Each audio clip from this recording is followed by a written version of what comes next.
स्वागत है मेरे YouTube चैनल पे। मैं हूं AK कश्यप। आज एक महत्वपूर्ण टॉपिक पर चर्चा करेंगे।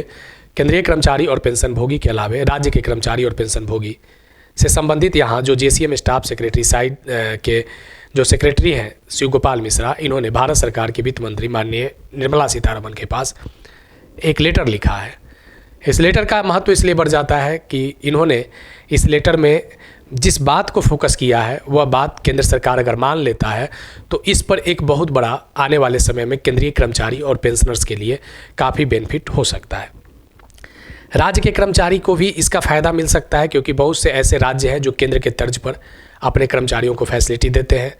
तो केंद्रीय कर्मचारी और के पेंशनर्स के अलावे राज्य कर्मचारी और पेंशनर्स को इसका फ़ायदा मिलना आने वाले समय में तय हो जाएगा। इस वीडियो को ज़रूर लास्ट तक देखिएगा। अगर नए जुड़े हैं तो ज़रूर चैनल को सब्सक्राइब करके बेल आइकन को दबा दीजिएगा। वीडियो अच्छा लगेगा तो ज़रूर आप लाइक कीजिएगा। अगर कमेंट में आप सुझाव लिख सकते हैं जो इससे संदर्भित हो। चलिए यहाँ पे जो बात करने जा रहे हैं सबसे पहले जिस विषय पर चर्चा हुआ है वह पॉइंट नंबर 1 8वें वेतन आयोग से संबंधित चर्चाएँ हुए। 8वें वेतन आयोग में शिव गोपाल मिश्रा जो सेक्रेटरी हैं JCM स्टाफ साइड के, इन्होंने सरकार को आगाह कर दिया है कि 2 साल का समय आपको लगेगा। अभी कमेटी गठित नहीं हुआ है, 11 महीने के मात्र समय बचा हुआ है 2026 1 जनवरी 2026 आने में।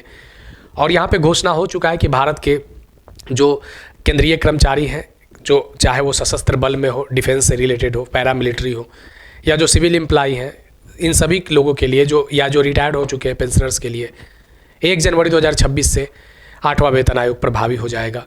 लेकिन इस लेटर में जो इस बार आप देख रहे हैं जो लाइन लिखा गया है, शिव गोपाल मिश्रा ने इस बार वित्त मंत्री को बहुत से ऐसे पॉइंट है जिस पर फोकस कराने की कोशिश किया है। यहाँ पे सबसे पहले जिस पे हम लोग कह रहे हैं कि जो 10 वर्षों पर जो पे कमीशन आने की बात आई है यह 1 जनवरी 2026 से प्रभावी हो जाएगा। लेकिन यहाँ पे शिव गोपाल मिश्रा ने इस बात पे चर्चा किया है कि कमेटी गठित होने, सरकार को इसको अमली जामा पहनाने तक, यानी सरकार को इसे लागू करने तक लगभग 2.5 साल का समय लग जाएगा। तो क्या ये जो 8वां वेतन आयोग होना है, क्योंकि 11 महीने में कमेटी गठित नहीं हुई है और इन्होंने जो अनुमान लगाया है कि 2 साल कम से कम कमेटी गठित होने के बाद लगेंगे लोगों के राय सुनने के लिए। कमेटी जो कर्मचारियों की राय सुनेगी, अब ये 2 साल लगेगा और 6 महीना कम से कम आपको लगेगा टेकिंग डिसीजन में। अब यहाँ पे सरकार को सबसे बड़ी रिस्पॉन्सिबिलिटी ये है कि 8वें वेतन आयोग को लेकर कमेटी गठित करे। यह भी एक चर्चा है कि 15 फरवरी तक ऐसा संभावना माना जा रहा है कि कमेटी गठन करने की घोषणा हो जाएगा।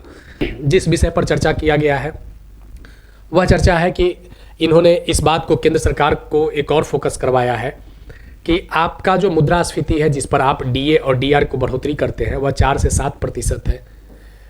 अगर इसको एवरेज आप करते हैं तो 5.5%, 5.5, 5.5% इसका एवरेज इन्फ्लेशन रेंज आपका है।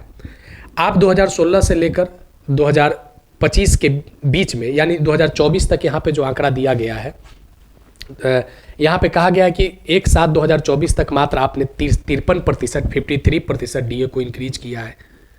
अच्छा बात है, यहाँ पे जो JCM सेक्रेटरी ने कम से कम वित्त मंत्री को इस बात पर उन्होंने फोकस तो करवाया। अब यहाँ 53% आपका भी DA है और यहाँ पे जो खुदरा जो महंगाई है वह 90% तक चला गया है। ये एक महत्वपूर्ण बात इन्होंने इस पर फोकस किया है जो वाकई कर्मचारियों के लिए हक की लड़ाई में एक बहुत बड़ा यहाँ पे पॉजिटिविटी को दिखाता है, क्योंकि यहाँ पे 90% तक लोकल रिटेल मार्केट जो है वो इंक्रीज कर चुका है। आपका 53% महंगाई भत्ता, कहने का मतलब ये है कि आपका दिया हुआ महंगाई भत्ता अब इस बाजार व्यवस्था में टिक नहीं पाता है। इसलिए 8वें वेतन आयोग में आप ज़रूर कुछ एक ऐसे बेहतरी करें जिससे केंद्रीय कर्मचारी और पेंशनर्स को एक अच्छा राहत मिल सके। अब यहाँ पे देखिए, यहाँ पे इन्होंने एक बात को और फोकस किया है कि दिनों दिन आपका कर्मचारी यानी जो सेंट्रल एम्प्लॉई है वो घटते जा रहे हैं। आपका जो कर्मचारी घटते जा रहे हैं और जो बचे हुए उन पे ज़्यादा वर्कलोड पड़ रहा है। यहाँ पे जो आप पे का जो एक्सपेंडिचर है, आपका जो व्यय है वह धीरे धीरे और कम हो रहा है और सरकार की इकोनॉमी जो है वह धीरे धीरे सुधर रही है।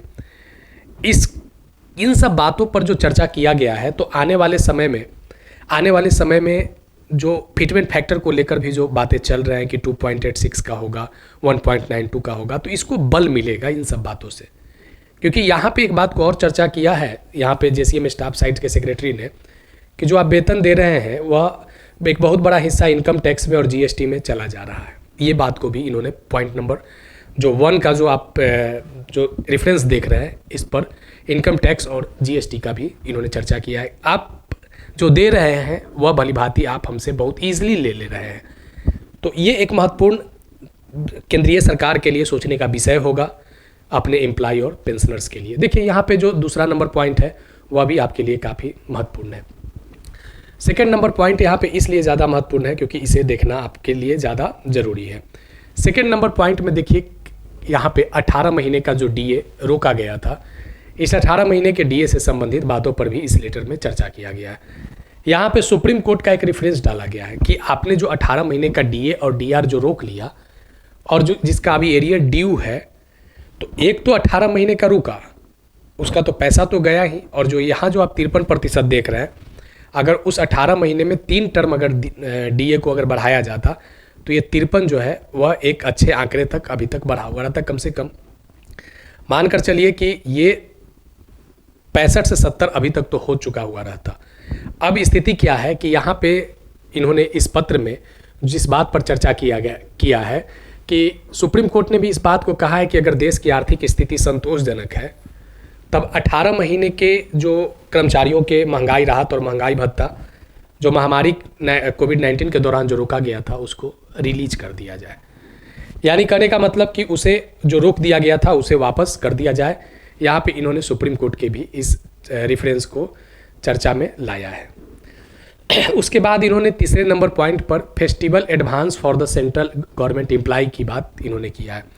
त्योहारों में मिलने वाला जो भत्ता होता है, जो राशियाँ होते हैं, उसे एडवांस में देने की बात का भी इन्होंने जेसीएम ने फाइनेंस मिनिस्टर को इस लेटर में फोकस करवाया है। उसके बाद यहाँ पे स्टैंडिंग कमेटी और पिटीशन रिगार्ड सीजीएस फैसिलिटीज़ से संबंधित चर्चा किया है। उसके बाद यहाँ पे एक जो पेंशनर ग्रीवांस पे चर्चा किया है कि पेंशनर ग्रीवांस को ज़रा देख लीजिएगा, अगर आप रिटायर्ड पर्सन हैं तो आपके लिए किस तरीके का यहाँ पे चर्चा किया गया है कि जैसे अगर कोई व्यक्ति रिटायर्ड होता है तो जो कमेटी रिकमेंड किया था एडिशनल पेंशन के लिए कि 65 वर्ष का अगर एज होता है तो 5% उसे अतिरिक्त पेंशन दिया जाए, 70 साल में 10% उसे अतिरिक्त पेंशन बढ़ाया जाए और 75 साल में उसे 15% अतिरिक्त पेंशन को बढ़ाया जाए। इसके अलावे जो मेडिकल अलावेंस है उसे 3,000 रुपया फिक्स किया जाए पेंशनर्स के लिए।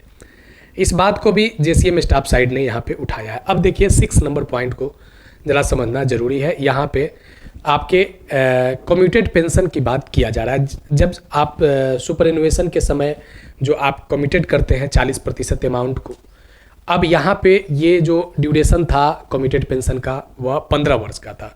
जो 40% अमाउंट के लिए आप जो आप जिसको कह सकते हैं आसान भाषा में कि पेंशन को बेच देना, तो अब इसे 15 वर्ष से घटाकर इसमें 12 वर्ष की बात किया जा रहा है कि 12 वर्ष का ये ड्यूरेशन किया जाए, यानी 3 वर्ष इसमें कम कर दिया जाए।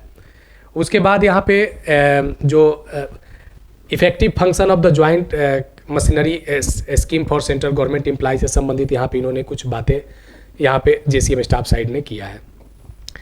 8वें नंबर पॉइंट पे इन्होंने चर्चा किया है इनकम टैक्स से संबंधित जो रिबेट है सैलरी एम्प्लॉय के लिए।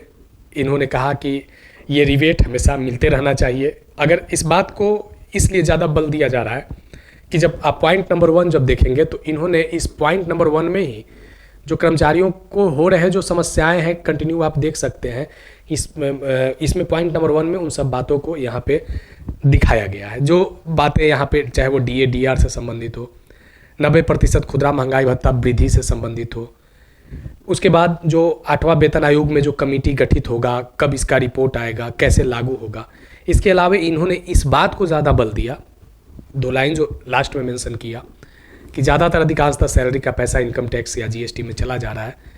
तो आने वाले समय में केंद्र सरकार इस पर एक ज़रूर महत्वपूर्ण विचार करेगा और केंद्रीय कर्मचारियों के हक में एक बेहतर फैसला आ सकता है, क्योंकि बहुत लंबे समय के बाद एक लंबा लेटर जो है वह फाइनेंस सेक्रेटरी को जेसीएम स्टाफ साइड के सेक्रेटरी शिव गोपाल मिश्रा ने लिखा है। ये वीडियो आपके लिए काफ़ी महत्वपूर्ण है, क्योंकि ये जो इन्फॉर्मेशन आप जो देख रहे हैं, इस इन्फॉर्मेशन का महत्व इसलिए ज़्यादा हो जाता है कि इनके लिखे गए लेटर से केंद्रीय कर्मचारियों को एक बल मिलेगा। ये वीडियो कैसा लगा है ज़रूर आप बताइएगा कमेंट में। अगर कोई सुझाव होगा तो आप ज़रूर लिखिएगा। नए जुड़े हैं तो चैनल को सब्सक्राइब करके बेल आइकन को ज़रूर दबा दीजिएगा। वीडियो को लाइक ज़रूर कर दीजिएगा। मिलेंगे आगे नेक्स्ट वीडियो नेक्स्ट टॉपिक में। धन्यवाद।